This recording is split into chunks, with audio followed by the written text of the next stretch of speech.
네, 안녕하세요. 오늘 마지막 순서로 내 인생을 망치러 온 나의 구원자 이야기를 드릴 이윤지입니다. 이제 제 순서가 끝나고 나면 이제 공식적인 주니어 보드 활동이 마무리가 되기 때문에 지금 굉장히 감회가 새롭기도 하고 또 떨리기도 하는데요. 그 떨리는 마음을 안고 한번 이야기를 시작을 해볼게요. 여기 하나의 생각이 있습니다. 이거는 우리 모두 각자 하나씩 다 가지고 있고요. 근데 각자 무엇인지는 다 다를 거예요. 근데 여기서 제가 하나 가정을 해볼게요. 만약 우리가 지금까지 살아오면서 그리고 지금 이 순간도 그리고 앞으로도 평생 이 하나의 생각만 계속 해야 한다면 어떨까요? 마치 어떤 저주에 걸린 앵무새가 된 것처럼 계속 똑같은 말만 반복을 해야 되는 거예요. 사실 조금 당황스럽기도 한데요. 사실 이 말은 영화 감독 팀 버튼이 했던 말을 제가 조금 축약을 해본 겁니다. 한번 원문을 읽어보실게요. 사람은 의식하든 의식하지 못하든 하나의 아이디어를 반복해서 계속 재탕하며 평생을 보낸다. 이건 필사적으로 풀어야 할 저주인 셈이다. 사실 팀 버튼 같은 예술가한테는 조금 가혹한 진짜 저주 같은 말일 수도 있겠는데요. 오늘은 제가 여기서 얻은 아주 큰 위로와 응원을 여러분께 한번 얘기를 해보려고 합니다. 저는 예중예고 미대를 나왔어요. 사실 이렇게 보면 굉장히 한 길만 쭉 간 것 같은데 이 안에서는 제 나름대로 어떤 여러 번의 전환이 있었습니다. 저는 그림에서 시작을 했고요. 사진도 찍고 디자인도 하고 영상도 만들고 지금은 광고도 배우고 있죠. 이렇게 예술이라는 큰 세계를요, 다양한 어떤 장르를 통통 튀어다니면서 배울 수 있었던 건 제게 굉장한 어떤 즐거움이자 기쁨이기도 했는데요. 사실 이것에 수반되는 어떤 얇음을 피할 수는 없었습니다. 그리고 이게 어느 시점에 굉장히 좀 크리티컬하게 제게 좀 문제가 되는 때가 오게 돼요.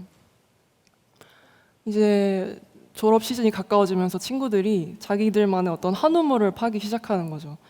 나는 애니메이션을 하겠다. 나는 3D 모델링을 하겠다. 나는 글자 디자인을 할 거야. 이렇게 가는데 저는 도무지 모르겠는 거예요. 제 한 우물이 뭔지. 그러면 자연스럽게 이런 생각이 들게 됩니다.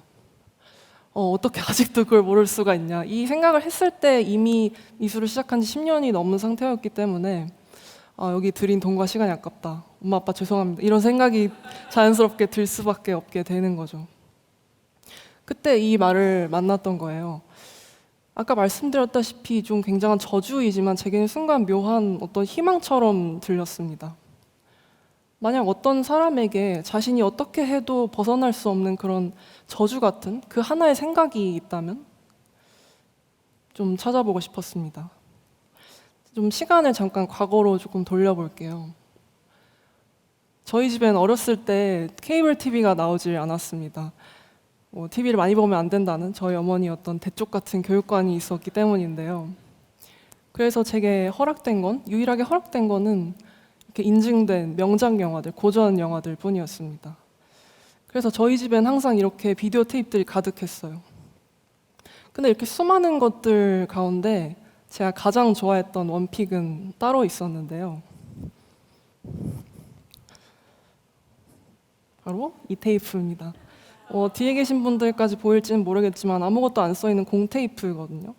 이 안에 어떤 내용이 있었냐 하면요. 이렇게 어렸을 때 어린 제가 좋아했던 장면들을 나름대로 편집을 해서 이 공테이프에 믹스해서 녹화했던 어떤 최초의 편집이라고도 할 수 있겠어요. 알아듣지도 못하면서 이걸 계속 돌려보고 싶어 했던 것 같기도 해요. 그리고 이 테이프의 존재를 기억 속에서 지워버렸던 거죠. 근데 사라진 건 아니었습니다. 이 안에 조각난채 담겨있던 이 영상들은요, 제게 어떤 상상의 재료가 되어 주었어요. 이 안에서 움직이는 이 모든 색깔들, 인물의 대사가 될 수도 있겠고요. 제가 좋아했던 OST가 될 수도 있겠어요. 이렇게 이 안에서 있던 모든 것들이 제게는 지금을 위한 재료가 되어 주었던 겁니다. 그리고 우연인지는 모르겠지만 저는 미술을 시작하게 되고요. 그리고 다양한 여러 가지 작품을 만들게 되는데요. 이런 단편 영화도 만들어 보고, 이런 영상도 만들어 보고요. 책도 만들고, 사진도 찍어 보고, 책도 만들고, 이런 다큐멘터리 등등 여러 다양한 작품을 만들게 됐어요. 지금 생각해보면 제가 이 테이프에서 좋아했던 점은 아까 보셨던 것처럼 콜라주 같이 이렇게 무작위로 배열되어 있는 것들 사이에서 어떤 묘한 리듬감을 찾아내는 것이었거든요. 그걸 아름답다고 느끼기도 했고요. 그래서 지금 보시는 바와 같이 어떤 제 고유한 스타일로 남게 되기도 한 것 같아요. 그래서 이 안에 있던 이 모든 것들은 제가 이걸 계속해서 흉내내고 반복하고 차용하게 만들었던 겁니다. 그래서 어쩌면 아까 제가 보여드렸던 이 전환이 가능했던 것도, 혹은 이게 제가 이것을 즐기고 좋아했던 것도 어쩌면 당연한 일이었어요. 이렇게 무의식적으로 축적된 것이 제 속의 어떤 자산이자 재료이자 스타일로 남으니까요. 표현할 수 있는 매체가 어떻게 바뀌든지 간에 어쩌면 본능적으로 어떤 방향으로 가야 할지 그 목적지를 알 수 있게 됐던 것 같아요.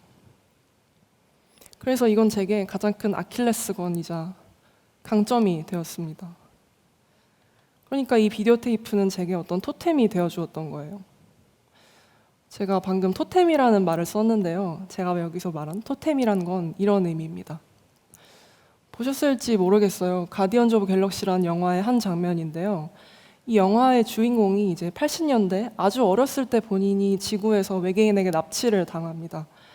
납치를 당할 때 자기가 챙겨 나올 수 있었던 건 오직 자기가 좋아했던 음악을 믹스해 놓은 카세트 테이프 하나뿐이었어요. 그리고 우주 이곳저곳을 방황을 하게 됩니다. 이 사람은 자기가 지구인인지도 모르고요. 앞으로 무엇을 해야 될지 모를 때가 많아요.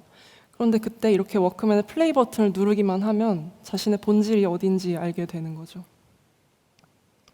그러니까 제게 이 비디오란, 이 토템이란, 이 하나의 생각이란 제게 그런 의미입니다. 내가 돌아갈 곳이 있음을, 내가 어디를 어떻게 방황하더라도 결국은 한 곳으로 수렴할 것이란 믿음을 주는 그런 존재예요.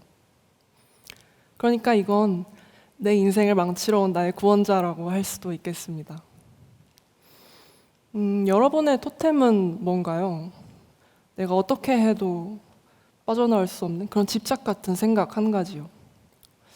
어쩌면 그건 내 안에 어딘가에 있을지도 몰라요. 그냥 우리가 기억을 못하고 있을지도 모르죠.